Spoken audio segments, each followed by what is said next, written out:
Mediante el voto elegimos libremente a nuestros representantes, pero ¿cómo son? ¿Quieres conocerlos? Descubre quiénes son en el Parlamento nuestras voces.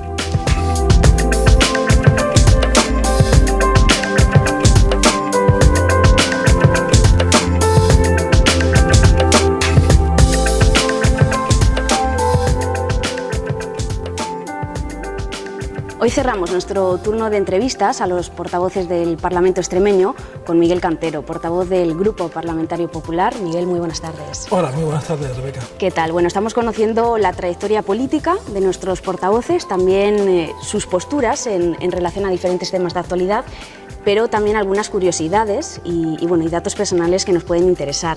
Por ejemplo, Miguel, en tu caso, naciste en Plasencia hace 48 años, casado y con una hija. Efectivamente. Entre tus aficiones destacaríamos, pues la caza, ¿verdad? Y la Fórmula 1 también. Gran apasionado de la caza y gran apasionado de la Fórmula 1. Y con mucho En cuanto a la caza, soy un gran paseante, es decir, cazo poco. Y en cuanto a la Fórmula 1, pues el tiempo que dura la competición procuro vivirla con mucho ímpetu.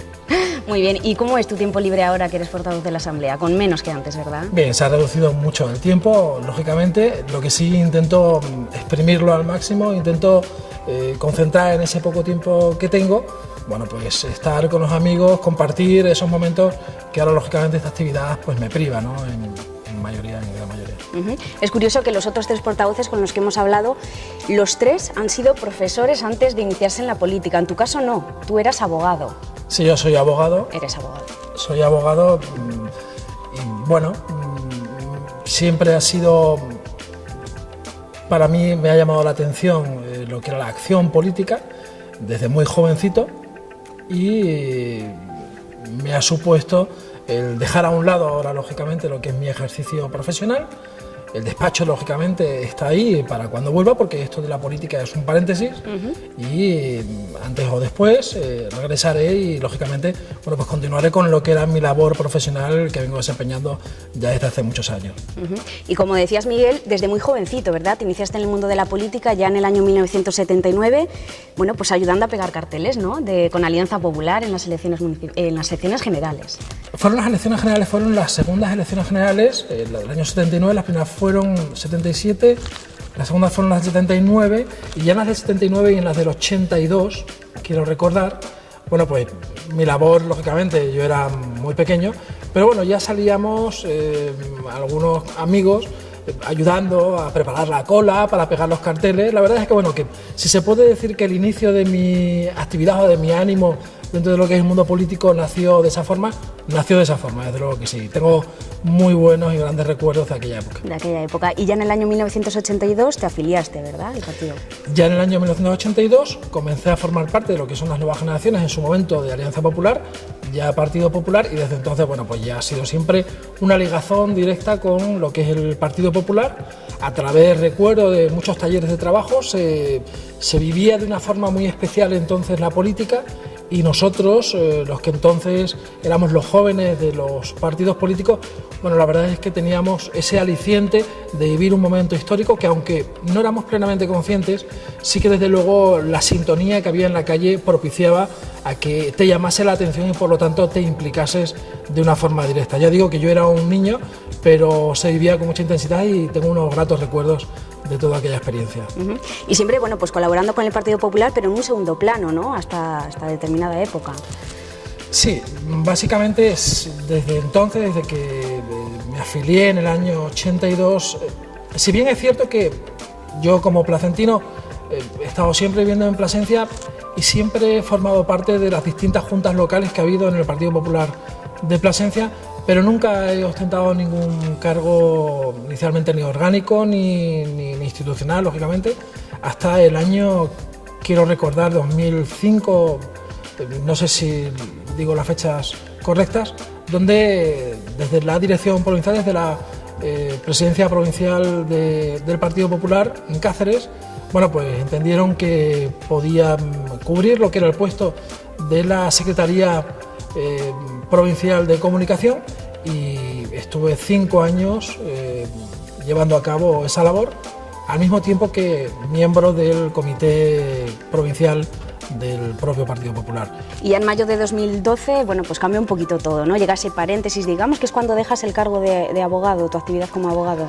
Bueno, antes de eso, desde el año 2007 hasta el año 2011,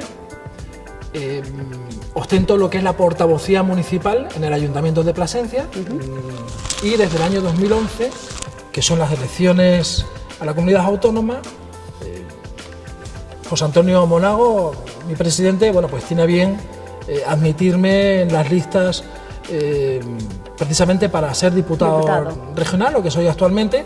En Cáceres. Y eso implica una incompatibilidad y evidentemente, bueno, pues ese es el paréntesis del que hablaba antes profesional, ¿no? Es decir, esto de estar en la política, una vocación absoluta, yo la vivo con una intensidad desde hace muchos años, pero también soy consciente que debo estar donde el partido, porque esto no deja de ser una asociación, yo estoy donde el partido me dice que tengo que estar en cada momento, con la evidencia y con la claridad de ideas de que yo tengo mi trabajo y que a ese trabajo he de volver. Por lo tanto, mi profesión de abogado la retomaré tan pronto el partido determine, bueno, pues qué otro compañero debe tomar mi lugar, ¿no?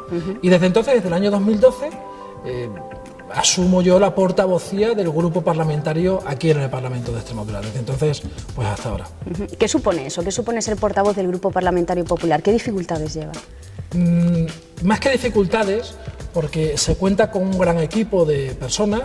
Somos un grupo de 32 diputados, que somos quienes conformamos el Grupo Parlamentario Popular, y digo, eso hace muy fácil la tarea diaria.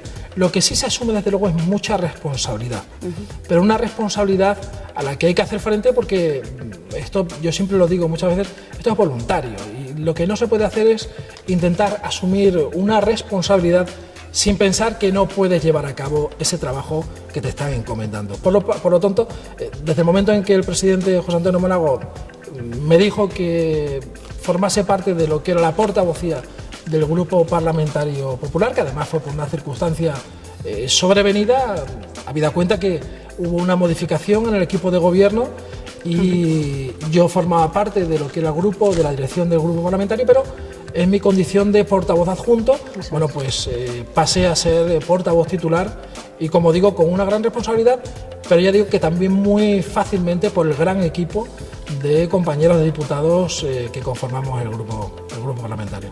Y este año, Miguel, bueno, este curso político con una peculiaridad, ¿no? Y es que hay 4 grupos parlamentarios. Esto no se daba desde el año 1995. No sé, tú ¿cuál es tu postura, ¿no? ¿Cómo defendéis esto? ¿Qué crees que puede aportar esto? Yo creo, lo vengo diciendo desde el primer momento, esto enriquece, si cabe más, el lugar donde estamos. Este es un lugar de debate, es un lugar de parlamento, un lugar de hablar, y cuanto mayor sea la capacidad de diálogo y de unión, de representatividad con los ciudadanos, pues yo creo que mejor se pueden llegar a consensuar ideas mucho más globales y mucho más amparadas por lo que es la voluntad de una mayoría grande de todos los extremeños. Por lo tanto, que incluso se debe reducir el número de parlamentarios. Yo creo que no mermaría la calidad, lo único que, bueno, reforzaría, si cabe más, lo que es la labor y el ánimo que tenemos que tener todos los parlamentarios a la hora de tomar decisiones y de llegar a acuerdos. Y por lo tanto, dentro de lo que es esa reducción, también entiendo que esa cuota de representación se debe otorgar en un porcentaje inferior al que ahora mismo se está exigiendo, que es un 5%. Nosotros, de hecho, incluso el grupo parlamentario del cual soy portavoz, ya en su momento presentó una iniciativa parlamentaria para intentar rebajar ese techo que se exige, ese suelo, mejor dicho, que se exige para poder tener representación aquí en el Parlamento de un 5% a un 3%. Miguel, como crítica común del resto de portavoces, bueno, pues ellos critican que aquí hay a veces más debates políticos que debates de los intereses de los ciudadanos, ¿no? Que a veces prima más la ideología política que el propio problema del ciudadano. Hay algo que nosotros insistimos una y otra vez, sobre todo cuando tenemos la posibilidad de hablar con el ciudadano directamente, ¿no? Que es todos los días, porque así nos lo dijo José Antonio Monago, nuestro presidente, como una cuestión clara y además base de lo que es su propio gobierno, ¿no? Es decir, la cercanía con el ciudadano. Pues bien, cada vez que tenemos oportunidad, lo que tratamos de explicar al ciudadano, algo que antes desconocía y que también gran labor se está haciendo por parte del presidente del Parlamento, de Fernando Manzano, de hacer llegar la actividad que se hace parlamentaria por parte de los diputados al ciudadano, precisamente en esa labor está lo que no se ve. Aquí nos ven cada 15 días, que estamos 65 diputados, hablando sobre iniciativas parlamentarias que no caen del cielo. Se han venido trabajando y además arduamente ahora mismo, según nosotros estamos hablando en esta entrevista, bueno, pues hay 2 comisiones que se están celebrando y además con debates arduos y llegando a acuerdos, porque me consta que se están llegando a acuerdos. Y eso es lo importante, eso es lo que la gente, lo que el ciudadano no ve directamente y se lo tenemos que contar. Pero ¿por qué a veces los debates son tan largos, ¿no? Y tan densos? ¿Por qué cuesta tanto llegar a consensos? Bueno, es cierto que la tramitación de algunas normas puede llegar a entenderse como tediosa o que no llegue a entenderse por qué se puede o por qué se debe dilatar en el tiempo. Todo tiene una base y se llama seguridad jurídica. Es decir, si bien es cierto que aquí estamos ante lo que es el poder legislativo, nos sometemos a unas estrictas normas de legalidad. Y eso conlleva el que una norma, el que un partido, aunque esté en una mayoría absoluta, que no es el caso del Partido Popular ni del gobierno de José Antonio Monago, pero en otras circunstancias se podría haber dado, se utilizase este hemiciclo, se utilizase el arma del rodillo para, bueno, pues sacar adelante materias, normas que sin duda a quien únicamente agradan, entre comillas, es a la labor política de quien en ese momento ostenta ese rodillo. Con el gobierno de José Antonio Monago lo que se está haciendo es hacer un trámite parlamentario desde el punto de vista legal y exquisito, no digo que antes no lo hubiera, pero desde luego lo que sí se hace es velar por esa seguridad jurídica y que todos los ciudadanos tengan la capacidad de poder intervenir precisamente en la elaboración de esas normas o en el debate de esas normas. Sobre los presupuestos, Miguel, para 2014, muchos han hablado ya de los presupuestos. Para el Partido Popular, presupuestos de la recuperación, pero para otros grupos, presupuestos de la subsistencia. ¿Por qué? Llevamos 3 presupuestos desde que el gobierno de José Antonio Monago está demostrando a los extremeños que se puede hacer otra política. Los primeros se consiguió estabilizar las cuentas.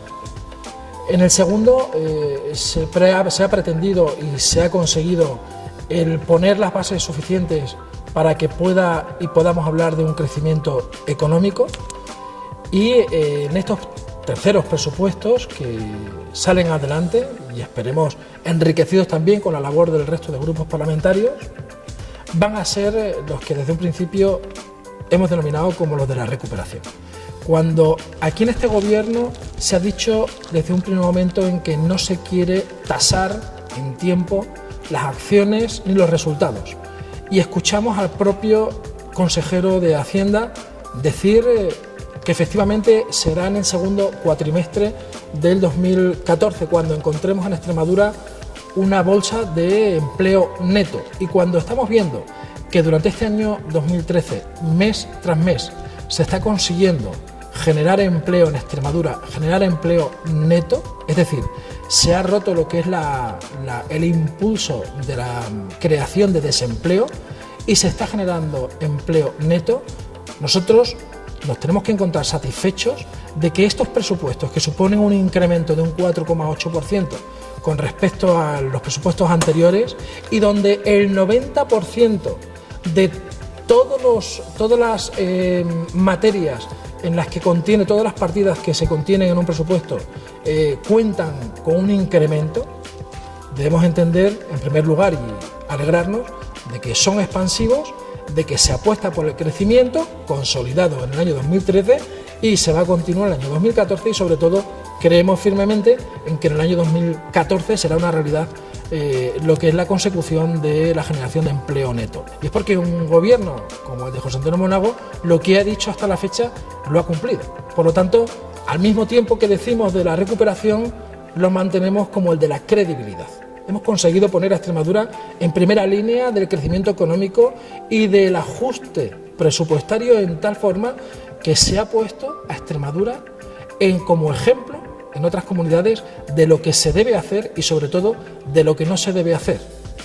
¿Cómo contestaría el portavoz del Grupo Parlamentario Popular al resto de grupos cuando dicen que son unos presupuestos poco ambiciosos y poco reivindicativos? Bueno, yo entiendo que el papel lo soporta todo y que cuando se está en la oposición no se tienen responsabilidades de gobierno se puede decir de todo, ¿no?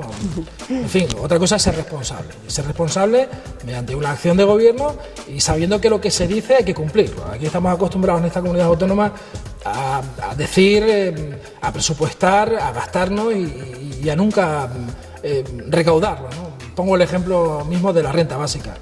Aquí en Extremadura hemos estado viviendo con muchos millones de euros, se han gastado y se han metido en presupuestos por parte de gobiernos socialistas y nunca se han llevado a reclamar. No, es que no vienen las actas, es que en las actas ni siquiera preguntaban por la deuda histórica, con lo cual el decir desde la oposición, el querer hacer una oposición destructiva, el no por el no, sinceramente no nos parece adecuado. Lo respetamos porque cada uno tiene su forma de hacer política, pero lo que no podemos es, en fin, ante actitudes negativas o que no generan confianza en el ciudadano, es rechazarlas lógicamente de plano, pedirles además que reformen su discurso y sobre todo recordarles que con ese discurso lo que están haciendo es quedarse cada vez más solos. Aquí no se puede decir a los extremeños no por no, porque al final se le está diciendo a los extremeños que van a tardar más en recuperar un puesto de trabajo, en conseguir un puesto de trabajo, o se le va a decir no a los extremeños a que tengan una seguridad no jurídica sino social mucho más importante que hasta la fecha tenían todos nuestros convecinos, ¿no? Y pongo el ejemplo de la propia renta básica. Yo tener que escuchar a algunos diputados, concretamente tener que escuchar al líder del partido mayoritario, al señor Fernández Vara, que encima ha ostentado responsabilidades de gobierno, sabe perfectamente cómo funciona esto. Es decir, lo de los fuegos de artificio se tienen que dejar a un lado y hay que ser serio a la hora de plantear políticas. Pues como decía, el Grupo Parlamentario Socialista, el criticar la labor y el esfuerzo que se está haciendo con la renta básica, ahora implementando con 20 millones de euros precisamente para los presupuestos del año 2014 para la renta básica, que digan que es poco, sinceramente es porque o no se leen las cosas o no entienden lo que significa un crédito ampliable. La renta básica, una particularidad de las que tiene, que por cierto, Rebeca, permíteme que recuerde a los ciudadanos que la renta básica es una ley única en España y donde lo que se traduce, para que todo el mundo me entienda, es que ningún extremeño va a volver a pasar necesidades en Extremadura precisamente desde el día 1 de noviembre, que se van a empezar a cobrar por parte de extremeños que lo necesitan, y que el gobierno de Extremadura, en definitiva, todos los extremeños tenemos claro que no se les puede dejar solo y que estaremos a su lado. Y por eso esa medida de acompañamiento, de estar con nuestros vecinos, con nuestros ciudadanos que lo están pasando peor, mediante una fórmula que se llama de crédito ampliable, supone lo siguiente: que si ahora mismo hay 5.000 personas que han solicitado ser perceptores de esa renta básica y no hubiera suficiente con el remanente, con el dinero que está presupuestado, si hiciese falta duplicarlo o triplicarlo, no habría ningún problema. Eso es lo que significa crédito ampliable. Y alguien podrá preguntarse, bueno, ¿y por qué no a priori, por si acaso, presupuestan el doble o el triple? Muy sencillo, porque hay que ser riguroso con los presupuestos, con las cuentas generales, con el dinero de todos los extremeños, y sobre todo hay que ser claro a la hora de distribuir esa riqueza de la comunidad y a la hora de determinar a qué partida va cada cantidad. Lo que no se puede hacer es meter en una partida, por ejemplo, la renta básica, una cantidad de dinero determinada muy superior a la que previsiblemente el gobierno entiende que va a ser necesaria. Ojalá fuese la mitad de la mitad, pero, como decía, presupuestar una cantidad mucho mayor a la que el gobierno tiene clara que pueda llegar a ser, porque después de esa partida puede hacer falta ese dinero para otra partida, para otra consejería, y habría que quitar, reorganizar algo a lo que, si bien estaban acostumbrados anteriores gobiernos socialistas, desde luego el gobierno serio de José Antonio Monago pues entiende que eso no se debe hacer y que hay que ser justo, y que el día que haga falta mayor hincapié económico en esta partida, en la renta básica, que ya digo, ojalá que no, pues ahí estará el dinero y no hay ningún problema. O sea, entonces, el querer alarmar, el querer asustar a los extremeños, no, es que es muy poca cantidad, no sé, no. ¿Crees precisamente que con sus argumentos la oposición, en cierto modo, crean la desesperanza, la desilusión entre los extremeños? Yo lo que voy a decir, Rebeca, lo he dicho aquí, en sesión plenaria, y voy a poner el previo que puse cuando lo dije. Yo creo que no, pero a veces me cuesta pensar que el Partido Socialista se alegra cuando a Extremadura le va mal. Yo creo que no, diría que sé que no, pero hay veces que dentro de esa política destructiva, dentro de ese no por el no, parece que cuando sale algún dato negativo de Extremadura, no digo que lo aplaudan, pero no argumentan ni ayudan para que eso no ocurra. Parece que se quedan mirando como diciéndole al gobierno, quiero esperar a ver si caéis, quiero esperar a ver pasar por delante de mi portal vuestro fracaso. Siempre terminamos nuestras entrevistas, Miguel, con un deseo, ¿no?, de cada portavoz para lo que queda de legislatura. ¿Cuál sería el deseo del portavoz popular en este caso? Por supuesto, que los ciudadanos extremeños dejen de pasar penurias a aquellos que lo están pasando, y desde el punto de vista parlamentario sería un deseo desde el minuto uno, desde que soy parlamentario y desde el minuto uno en que nuestro presidente José Antonio Monago así nos lo viene manifestando como deseo también suyo, es que haya el consenso suficiente entre todos los grupos parlamentarios para trabajar no a los dictámenes de Madrid, no a los dictámenes de ningún partido, sino únicamente a los dictámenes del progreso, de la estabilidad y del bienestar de los extremeños y de Extremadura. Yo creo que si todos trabajamos en conjunto, si todos trabajamos al unísono, si dejan algunos grupos parlamentarios de hacer política activa únicamente partidista, si se dejan esos egoísmos, ahora en la situación en la que se encuentra Extremadura, que hay que dejarse en paz, si se me permite la expresión, hay que dejarse en paz de tonterías. Aquí hay que ponerse a trabajar en serio, hay que dejar de poner palos en las ruedas y hay que ponerse al lado de los ciudadanos extremeños. Estoy convencido, Rebeca, y ese es mi deseo, que Extremadura conseguirá lo que todos, desde luego, deseamos. Y no obstante, también digo una cosa, dentro de ese deseo está que el que quiera sumarse a ese carro, que se sume. Ese es mi deseo. Pero si no se quieren sumar, hay que tener por seguro que el gobierno de José Antonio Monago lo hará solo y entre todos lo conseguiremos. Bueno, ojalá sea así. Ojalá. Miguel, pues muchas gracias por dejarnos conocerte un poquito más. Ha sido un placer estar contigo. Un placer estar con vosotros. Gracias. Muchas gracias.